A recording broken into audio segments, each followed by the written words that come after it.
ವೀಕ್ಷಕರೇ ನಮಸ್ಕಾರ. ಇವತ್ತಿನ ಕೃಷಿ ವಾರ್ತೆಗೆ ಸ್ವಾಗತ. ನಾನು ವೇಣುಗಣಪತಿ. ಮೊದಲಿಗೆ ಮುಖ್ಯಾಂಶಗಳು. ಅಡಿಕೆ ಬೆಳೆಗಾರರ ಜೊತೆಗೆ ಕೇಂದ್ರ ಸರ್ಕಾರ ನಿಲ್ಲಲಿದೆ ಎಂದ ಕೃಷಿ ಸಚಿವರು. ಈ ಬಾರಿಯ ಬಜೆಟಿನಲ್ಲಿ ಹೆಚ್ಚಿನ ಅನುದಾನ ಸಿಗುವ ನಿರೀಕ್ಷೆಯಲ್ಲಿ ಕೃಷಿ ಸಂಸ್ಕರಣಾ ವಲಯ. ಕೇಂದ್ರೀಯ ತಂಬಾಕು ಸಂಸ್ಥೆ ಇನ್ನು ಮುಂದೆ ರಾಷ್ಟ್ರೀಯ ವಾಣಿಜ್ಯ ಬೆಳೆಗಳ ಸಂಶೋಧನಾ ಸಂಸ್ಥೆ. ಅತಿ ಶೀಘ್ರವಾಗಿ ಮಂಡ್ಯದ ವಿಸಿ ಫಾರ್ಮ್ನಲ್ಲಿ ನೂತನ ಕೃಷಿ ವಿಶ್ವವಿದ್ಯಾಲಯವನ್ನು ಸ್ಥಾಪಿಸಲಾಗುವುದು. Shri N Chaluvarayaswamy. 1.37 million ton ಸೋಯಾಬೀನನ್ನು ಖರೀದಿಸಿದ ಕೇಂದ್ರ ಸರ್ಕಾರ. ಮಿಥೇನ್ ಗ್ಯಾಸ್ ಜೀರ್ಣಿಸಿಕೊಳ್ಳುವ ಸೂಕ್ಷ್ಮಾಣು ಜೀವಿಗಳನ್ನು ಕಂಡುಹಿಡಿದ ಅಮೆರಿಕ ಮೂಲದ ಕಂಪನಿ. ಇದೀಗ ವಾರ್ತೆಗಳ ವಿವರ. ಅಡಿಕೆ ಬೆಳೆಗಾರರ ಜೊತೆಗೆ ಸರ್ಕಾರ ನಿಲ್ಲಲಿದೆ ಎಂದ ಕೇಂದ್ರ ಕೃಷಿ ಸಚಿವರು. ಶಿವಮೊಗ್ಗ ಜಿಲ್ಲೆಯ ಸಾಗರದಲ್ಲಿ ಶನಿವಾರ ನಡೆದ ಅಡಿಕೆ ಬೆಳೆಗಾರರ ಬೃಹತ್ ಸಮಾವೇಶದಲ್ಲಿ ಭಾಗವಹಿಸಿದ ಶ್ರೀ ಶಿವರಾಜ್ ಸಿಂಗ್ ಚೌಹಾಣ್ ಅವರು ಕೇಂದ್ರ ಸರ್ಕಾರ ಅಡಿಕೆ ಬೆಳೆಗಾರರ ರಕ್ಷಣೆಗೆ ನಿಲ್ಲಲಿದೆ ಎಂದು ಭರವಸೆ ನೀಡಿದರು. ವಿದೇಶದಿಂದ ಆಮದಾಗಿ ಬರುತ್ತಿರುವ ಅಡಿಕೆಯಿಂದ ಸ್ಥಳೀಯ ಬೆಳೆಗಾರರು ಸಂಕಷ್ಟಕ್ಕೊಳಗಾಗುತ್ತಿದ್ದಾರೆ. ಆದ್ದರಿಂದ ಆಮದು ತಡೆಗೆ ಕಾನೂನು ರೂಪಿಸಲಾಗುವುದು. ಎಲೆಚುಕ್ಕೆ ಸೇರಿದಂತೆ ಇತರೆ ರೋಗ ಕೀಟ ತಡೆಯುವ ಬಗ್ಗೆ ಹೆಚ್ಚಿನ ಸಂಶೋಧನೆ ನಡೆಸಲು ಹಣಕಾಸು ಸೌಲಭ್ಯವನ್ನು ನೀಡುತ್ತೇವೆ. ಅಡಿಕೆ ಕ್ಯಾನ್ಸರ್ ಕಾರಕ ಎನ್ನುವ ವದಂತಿಯ ಸತ್ಯಾಸತ್ಯತೆಯನ್ನು ಪರೀಕ್ಷಿಸಲು 16 ಸಂಸ್ಥೆಗಳಿಗೆ ಅಡಿಕೆಯ ಮೇಲೆ ಪ್ರತ್ಯೇಕವಾಗಿ ಅಧ್ಯಯನ ನಡೆಸಿ ವರದಿ ನೀಡಲು ಸೂಚಿಸಲಾಗಿದೆ ಎಂದರು. ಮೊದಲು ಶಿವಮೊಗ್ಗ ಸೇರಿದಂತೆ ಸುತ್ತಮುತ್ತಲ ಮಲೆನಾಡು ಜಿಲ್ಲೆಗಳಿಗೆ ಮಾತ್ರ ಸೀಮಿತವಾಗಿದ್ದ ಅಡಿಕೆ ಇದೀಗ ಕರ್ನಾಟಕದ ಬಹಳಷ್ಟು ಜಿಲ್ಲೆಗಳಿಗೆ ಹಬ್ಬಿದೆ. ಅಲ್ಲಿನ ರೈತನ ಜೀವನವನ್ನು ಕಟ್ಟಿಕೊಡುವ ಬೆಳೆ ಇದಾಗಿದೆ. ಆದ್ದರಿಂದ ಸರ್ಕಾರ ಅಡಿಕೆ ಬೆಳೆಗಾರರ ಜೊತೆ ನಿಲ್ಲಲಿದೆ ಎಂದು ಕೇಂದ್ರ ಕೃಷಿ ಮತ್ತು ರೈತ ಕಲ್ಯಾಣ ಸಚಿವರು ತಿಳಿಸಿದರು. ಈ ಬಾರಿಯ ಬಜೆಟಿನಲ್ಲಿ ಹೆಚ್ಚಿನ ಅನುದಾನ ಸಿಗುವ ನಿರೀಕ್ಷೆಯಲ್ಲಿ ಕೃಷಿ ಸಂಸ್ಕರಣಾ ವಲಯ. 2025-26ನೇ ಹಣಕಾಸು ವರ್ಷದ ಬಜೆಟ್ ಮಂಡಿಸುವ ದಿನ ಹತ್ತಿರ ಬರುತ್ತಿದ್ದಂತೆಯೇ ಸಾಮಾನ್ಯ ಜನರ ಮತ್ತು ಆರ್ಥಿಕ ತಜ್ಞರ ಕುತೂಹಲ ಹೆಚ್ಚುತ್ತಿದೆ. ಈ ಬಾರಿ ಬಜೆಟಿನಲ್ಲಿ ಕೃಷಿಗಾಗಿ ಮೀಸಲಿಡುತ್ತಿದ್ದ ಹಣದ ಪ್ರಮಾಣ ಕಡಿಮೆ ಇರಲಿದೆ ಎನ್ನುವ ವದಂತಿಯೂ ಹಬ್ಬಿದೆ. ಅದರ ಜೊತೆಗೆ ಸರ್ಕಾರ ಮುಂಬರಲಿರುವ ವರ್ಷದಲ್ಲಿ ಕೃಷಿ ಸಂಸ್ಕರಣಾ ವಲಯಕ್ಕೆ ಹೆಚ್ಚಿನ ಒತ್ತು ಕೊಡಲಿದೆ ಎನ್ನುವ ವರದಿ ಹರಿದಾಡುತ್ತಿದೆ. ರೈತರು ತಮ್ಮ ಉತ್ಪನ್ನವನ್ನು ದೇಶದೆಲ್ಲೆಡೆ ಮಾರಾಟ ಮಾಡಲು ಸಾಧ್ಯವಾಗುವಂತೆ ಶೀತಲೀಕರಣ ವ್ಯವಸ್ಥೆ ಇರುವ ವಾಹನಗಳ ಬಳಕೆ, ಕಿಸಾನ್ ರೈಲುಗಳನ್ನು ಪುನರಾರಂಭಿಸುವುದು, ಎಲ್ಲ ಕೃಷಿ ಮಾರುಕಟ್ಟೆಗಳಲ್ಲೂ ಸಹ ರೈತರಿಗೆ ಉಚಿತ ಉಗ್ರಾಣ ಮಾಡಲು ಅವಕಾಶ ನೀಡುವ ಕೆಲ ಯೋಜನೆಗಳನ್ನು ಸರ್ಕಾರ ಈಗಾಗಲೇ ಆರಂಭಿಸಿದೆ. 2025-26ರಲ್ಲಿ ಈ ಯೋಜನೆಗಳಿಗೆ ಇನ್ನಷ್ಟು ಪುಷ್ಟಿ ಸಿಗಲಿದೆ. ಜೊತೆಗೆ ಈ ಬಾರಿ ಕೃಷಿ ಸಂಸ್ಕರಣಾ ಘಟಕಗಳನ್ನು ಸಹ ಸೌರಶಕ್ತಿ ಚಾಲಿತವನ್ನಾಗಿ ಮಾಡುವುದು, ಅಲ್ಲಿ ಉತ್ಪನ್ನವಾಗುವ ತ್ಯಾಜ್ಯವನ್ನು ಬೇರೆಡೆಗೆ ಉಪಯೋಗಿಸಿಕೊಳ್ಳಲು ಸಾಧ್ಯವಾಗುವಂಥ ಸಂಶೋಧನೆಗಳಿಗೆ ಸರ್ಕಾರ ಹಣವನ್ನು ಮಂಜೂರು ಮಾಡಲಿದೆ ಎನ್ನಲಾಗಿದೆ. ದೇಶದಲ್ಲಿ ಅತಿ ಹೆಚ್ಚು ಬೆಳೆಯುವ ಭತ್ತದ ಸಂಸ್ಕರಣೆ ಮಾಡುವ ಅಕ್ಕಿ ಗಿರಣಿಗಳನ್ನು ಸಂಪೂರ್ಣ ಸ್ವಯಂಚಾಲಿತ ಮಾಡುವುದು, ಅಲ್ಲಿ ತ್ಯಾಜ್ಯವಾಗಿ ಉಳಿಯುವ ಭತ್ತದ ಹೊಟ್ಟನ್ನು ಇಥನಾಲ್ ಉತ್ಪಾದನೆಗೆ ಬಳಸಿಕೊಳ್ಳುವುದು, ರೈತರೇ ಸಾವಯವವಾಗಿ ಸಂಸ್ಕರಿಸಿದ ಉತ್ಪನ್ನಗಳಿಗೆ ವಿದೇಶಿ ಮಾರುಕಟ್ಟೆ ದೊರೆಯುವಂತೆ ಮಾಡುವುದು ಮುಂತಾದ ಯೋಜನೆಗಳನ್ನು ಸರ್ಕಾರ ಹಾಕಿಕೊಂಡಿದೆ. ಕೇಂದ್ರೀಯ ತಂಬಾಕು ಸಂಸ್ಥೆ ಇನ್ನು ಮುಂದೆ ರಾಷ್ಟ್ರೀಯ ವಾಣಿಜ್ಯ ಬೆಳೆಗಳ ಸಂಶೋಧನಾ ಸಂಸ್ಥೆ.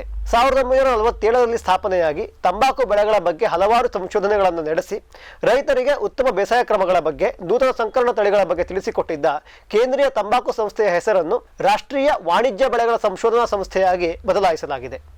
ಇದುವರೆಗೂ ಕೇವಲ ತಂಬಾಕಿನ ಮೇಲೆ ಸಂಶೋಧನೆ ಆಗುತ್ತಿದ್ದ ಇಲ್ಲಿ ಇನ್ನು ಮುಂದೆ ತಂಬಾಕಿನ ಜೊತೆಗೆ ಅರಿಶಿಣ, ಮೆಣಸಿನಕಾಯಿ, ಹರಳು ಅಥವಾ ಔಡಲ ಮತ್ತು ಅಶ್ವಗಂಧ ಬೆಳೆಗಳ ಬಗ್ಗೆಯೂ ಸಹ ಅಧ್ಯಯನ ನಡೆಸಲಾಗುತ್ತದೆ. ಆಂಧ್ರ ಪ್ರದೇಶದ ರಾಜಮಂಡ್ರಿಯಲ್ಲಿ ಈ ಸಂಶೋಧನಾ ಸಂಸ್ಥೆ ಇದೆ. ಅಲ್ಲಿ ಸುತ್ತಮುತ್ತಲಿನ ರೈತರು ಅತಿ ಹೆಚ್ಚಾಗಿ ತಂಬಾಕನ್ನು ಬೆಳೆಯುತ್ತಿದ್ದರು. ಆದರೆ ಅದರ ಜೊತೆಗೆ ಇತ್ತೀಚಿನ ದಿನಗಳಲ್ಲಿ ಮೆಣಸು, ಔಡಲ, ಅರಿಶಿಣ ಮತ್ತು ಅಶ್ವಗಂಧ ಬೆಳೆಗಳು ಸಹ ರೈತರ ನಡುವೆ ಹೆಚ್ಚು ಪ್ರಚಲಿತವಾಗುತ್ತಿದೆ.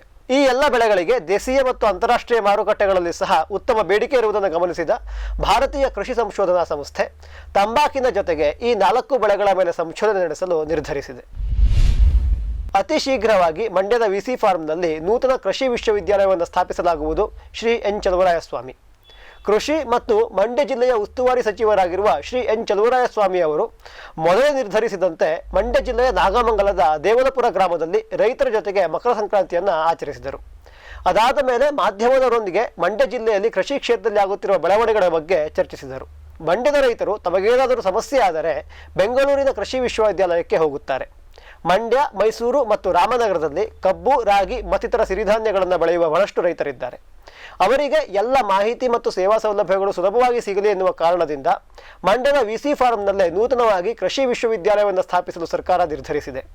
ಇದರ ಬಗ್ಗೆ ಎಲ್ಲ ರೂಪುರೇಷೆಗಳು ಪೂರ್ಣವಾಗಿವೆ. ಅತಿ ಶೀಘ್ರದಲ್ಲಿ ಮಂಡ್ಯದಲ್ಲಿ ಕೃಷಿ ವಿಶ್ವವಿದ್ಯಾಲಯ ಸ್ಥಾಪನೆಯಾಗಲಿದೆ ಎಂದು ಸಚಿವರು ತಿಳಿಸಿದರು. ಇದೀಗ ಒಂದು ವಾಣಿಜ್ಯ ವಿರಾಮ. ದಿಲೀಪ್ ಕುಮಾರ್ ಅವರ ಸ್ಟಾರ್ ಇಂಡಸ್ಟ್ರೀಸ್. ಒಣ ಚಾಲಿ ಅಡಿಕೆ ಸುಲಿಯುವುದು ಈಗ ಹಿಂದೆಂದಿಗಿಂತ ಸುಲಭ, ಅಗ್ಗ.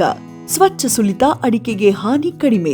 14 ವರ್ಷಗಳಿಂದ ಮಲೆನಾಡಲ್ಲಿ ಜನಪ್ರಿಯ.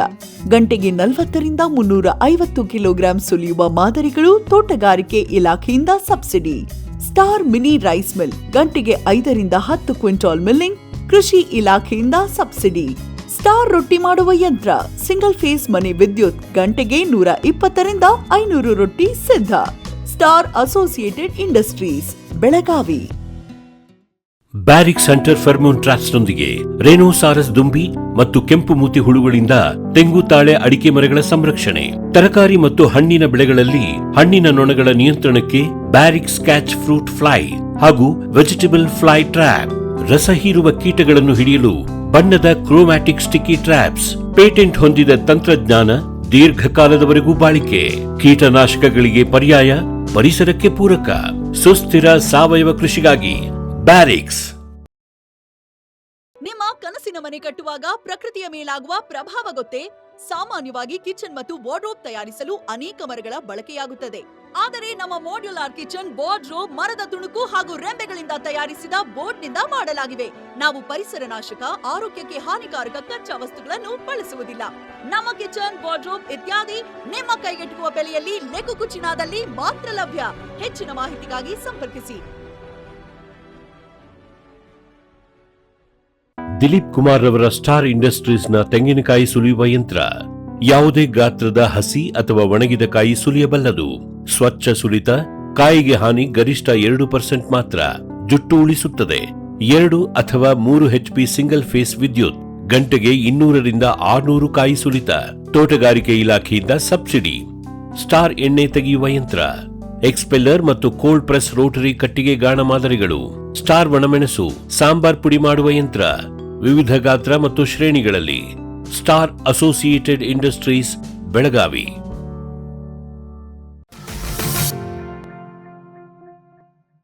ವಿರಾಮದ ನಂತರ ಕಾರ್ಯಕ್ರಮಕ್ಕೆ ಮತ್ತೊಮ್ಮೆ ಸ್ವಾಗತ. ಕೃಷಿಯಲ್ಲಿ ನೀಡಿದ ಸಬ್ಸಿಡಿ ನೇರವಾಗಿ ರೈತರಿಗೆ ಸಿಗುವಂತಾಗಬೇಕು ಎಂದ ಉಪರಾಷ್ಟ್ರಪತಿಗಳು. ದೇಶದಲ್ಲಿ ರೈತರಿಗೆ ನೀಡುವ ಸಬ್ಸಿಡಿ ವಿಷಯದಲ್ಲಿ ಹಲವಾರು ಗೊಂದಲಗಳಿವೆ. ಕೆಲವು ಉಪಕರಣಗಳನ್ನು ಕೊಂಡುಕೊಳ್ಳುವಾಗ ಅದರ ಸಂಪೂರ್ಣ ವೆಚ್ಚವನ್ನು ರೈತರೇ ಭರಿಸುತ್ತಾರೆ. ಕೆಲ ದಿನಗಳ ನಂತರ ಅವರ ಖಾತೆಗೆ ಸಬ್ಸಿಡಿ ಹಣ ನೇರವಾಗಿ ಜಮಾ ಆಗುತ್ತದೆ. ಆದರೆ ಇನ್ನು ಹಲವಾರು ಬಾರಿ ಸಬ್ಸಿಡಿಯನ್ನು ಹೊರತುಪಡಿಸಿ ಉಳಿದ ಹಣವನ್ನು ಮಾತ್ರ ರೈತರು ಪಾವತಿಸಿ ಕೃಷಿ ಉಪಕರಣವನ್ನು, ರಾಸಾಯನಿಕ ಗೊಬ್ಬರಗಳನ್ನು ಖರೀದಿಸುತ್ತಾರೆ. ಅದರ ತಯಾರಕರಿಗೆ ಸರ್ಕಾರ ಒಮ್ಮೆಲೆ ಸಬ್ಸಿಡಿ ಹಣವನ್ನು ಸಂದಾಯ ಮಾಡುತ್ತದೆ. ಈ ವ್ಯವಸ್ಥೆಯಿಂದ ರೈತರಿಗೆ, ಕೃಷಿ ಒಳಸುರಿಗಳ ತಯಾರಕರಿಗೆ ಮತ್ತು ಸರ್ಕಾರಕ್ಕೆ ಸಹ ಕಿರಿಕಿರಿ. ಇದರ ಬದಲು ಸಬ್ಸಿಡಿ ಹಣ ನೇರವಾಗಿ ರೈತನ ಖಾತೆಗೆ ಜಮಾ ಆಗುವಂಥ ವ್ಯವಸ್ಥೆಯನ್ನು ಸರ್ಕಾರ ಮಾಡಬೇಕು ಎಂದು ಉಪರಾಷ್ಟ್ರಪತಿ ಶ್ರೀ ಜಗದೀಪ್ ಧನ್ಕರ್ ಅವರು ಅಭಿಪ್ರಾಯಪಟ್ಟರು. ಧಾರವಾಡ ಕೃಷಿ ವಿಶ್ವವಿದ್ಯಾಲಯದ ಅಮೃತ ಮಹೋತ್ಸವದ ಮೊದಲನೇ ದಿನ ಕಾರ್ಯಕ್ರಮವನ್ನು ಉದ್ದೇಶಿಸಿ ಮಾತನಾಡಿದ ಉಪರಾಷ್ಟ್ರಪತಿಗಳು, ಯಾವುದೋ ಗೊಬ್ಬರ ಚೀಲದ ಮೂಲ ಬೆಲೆ 1,000 ರೂಪಾಯಿ ಇದೆ ಎಂದು ಇಟ್ಟುಕೊಳ್ಳೋಣ.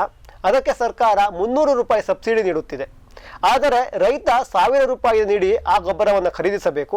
ತದನಂತರ 300 ರೂಪಾಯಿಯನ್ನು ಸರ್ಕಾರ ರೈತನ ಬ್ಯಾಂಕ್ ಖಾತೆಗೆ ನೇರವಾಗಿ ಹಾಕುವಂತಹ ವ್ಯವಸ್ಥೆ ಬರಬೇಕು.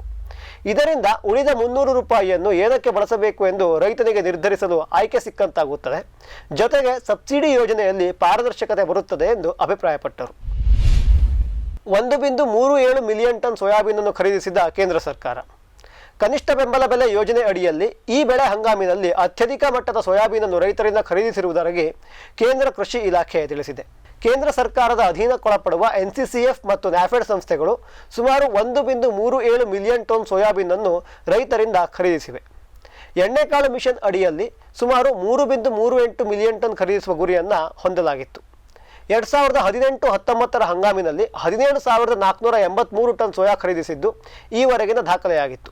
ಆದರೆ ಕಳೆದ ವರ್ಷ ದೇಶದಾದ್ಯಂತ ಆದ ಉತ್ತಮ ಮುಂಗಾರು, ಕಚ್ಚಾ ಮತ್ತು ಸಂಸ್ಕರಿಸಿದ ಅಡುಗೆ ಎಣ್ಣೆ ಆಮದಿನ ಮೇಲಿನ ನಿಷೇಧದ ಪರಿಣಾಮ ಈ ಬಾರಿ 6 ರಾಜ್ಯದ ಸುಮಾರು 5.78 ಲಕ್ಷ ರೈತರಿಂದ ದಾಖಲೆ ಮಟ್ಟದ ಸೋಯಾಬೀನನ್ನು ಖರೀದಿಸಲಾಗಿದೆ. ಅತಿ ಹೆಚ್ಚು ಸೋಯಾಬೀನ್ ಬೆಳೆಯುವ ಮಧ್ಯಪ್ರದೇಶ ಮತ್ತು ಮಹಾರಾಷ್ಟ್ರದಲ್ಲಿ ಖರೀದಿ ಪ್ರಕ್ರಿಯೆ ಜೋರಾಗಿ ನಡೆಯುತ್ತಿದೆ. ಸದ್ಯಕ್ಕೆ ಕೇಂದ್ರ ನಿಗದಿಪಡಿಸಿರುವ ಬೆಂಬಲ ಬೆಲೆ ಕ್ವಿಂಟಲ್ಗೆ 4,892 ರೂಪಾಯಿ. ಮಹಾರಾಷ್ಟ್ರ ಮತ್ತು ರಾಜಸ್ಥಾನದ ರಾಜ್ಯ ಸರ್ಕಾರಗಳ ಕೋರಿಕೆಯ ಮೇರೆಗೆ ಖರೀದಿ ಪ್ರಕ್ರಿಯೆಯನ್ನು ಅನುಕ್ರಮವಾಗಿ ಜನವರಿ 31 ಮತ್ತು ಫೆಬ್ರವರಿ 14ರವರೆಗೆ ಮುಂದುವರಿಸಲು ಕೇಂದ್ರ ಸರ್ಕಾರ ನಿರ್ಧರಿಸಿದೆ. ಹೊರಗಡೆ ಮಾರುಕಟ್ಟೆಯಲ್ಲಿ ಧಾರಣೆ MSPಗಿಂತ ಕಡಿಮೆ ಇರುವ ಈ ಸಂದರ್ಭದಲ್ಲಿ ಖರೀದಿ ಪ್ರಕ್ರಿಯೆಯನ್ನು ಮುಂದುವರಿಸುವುದರ ಪರಿಣಾಮವಾಗಿ ಮತ್ತಷ್ಟು ಸೋಯಾಬೀನ್ ಸರ್ಕಾರದ ಗೋದಾಮಿನಲ್ಲಿ ಶೇಖರಣೆ ಆಗಲಿದೆ ಎನ್ನಲಾಗಿದೆ. ಮಿಥೇನ್ ಗ್ಯಾಸ್ ಜೀರ್ಣಿಸಿಕೊಳ್ಳುವ ಸೂಕ್ಷ್ಮಾಣುಜೀವಿಗಳನ್ನು ಕಂಡುಹಿಡಿದ ಅಮೆರಿಕ ಮೂಲದ ಕಂಪನಿ. ಹಸಿರುಮನೆ ಅನಿಲವಾಗಿ ವಾತಾವರಣದ ತಾಪಮಾನ ಏರಿಕೆ, ಓಝೋನ್ ಪದರ ಹಾಳಾಗುವಿಕೆಯಲ್ಲಿ ಪ್ರಮುಖ ಕಾರಣವಾದ ಮೀಥೇನ್ ಅನಿಲವನ್ನು ತಿಂದು ಜೀರ್ಣಿಸಿಕೊಳ್ಳುವ ಸೂಕ್ಷ್ಮಾಣು ಜೀವಿಗಳನ್ನು ಅಮೆರಿಕದ ವಿಂಡ್ಫಾಲ್ ಬಯೋ ಕಂಪನಿ ಕಂಡುಹಿಡಿದಿದೆ.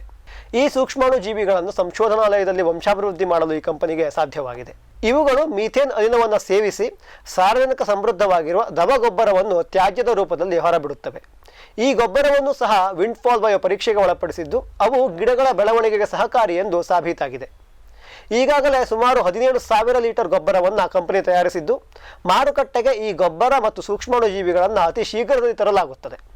ಭತ್ತದ ಗದ್ದೆ, ಪಶುಸಂಗೋಪನೆ ಮೀಥೇನ್ ಅನಿಲವನ್ನು ಉತ್ಪತ್ತಿ ಮಾಡುವ ಪ್ರಮುಖ ಕಾರಣಗಳು ಎನ್ನುವ ದೂರು ಇದ್ದೇ ಇದೆ. ಇದೀಗ ಹಾನಿಕಾರಕ ಅನಿಲವನ್ನು ಜೀರ್ಣಿಸಿಕೊಂಡು ಗೊಬ್ಬರವನ್ನು ನೀಡುವ ನೂತನ ಸಂಶೋಧನೆ ರೈತರ ಹೊಲವನ್ನು ತಲುಪುವ ಹಂತದಲ್ಲಿರುವುದು ಕೃಷಿ ವಲಯಕ್ಕೆ ಸಂತೋಷದ ಸಂಗತಿಯಾಗಿದೆ. ಇವಿಷ್ಟು ಇವತ್ತಿನ ಕೃಷಿ ವಾರ್ತೆ. ಕೃಷಿಯ ನಿರಂತರ ಕಾರ್ಯಕ್ರಮಗಳಾಗಿ ವೀಕ್ಷಿಸಿ ಫಾರಂ ಟಿವಿ. ನಮಸ್ಕಾರ.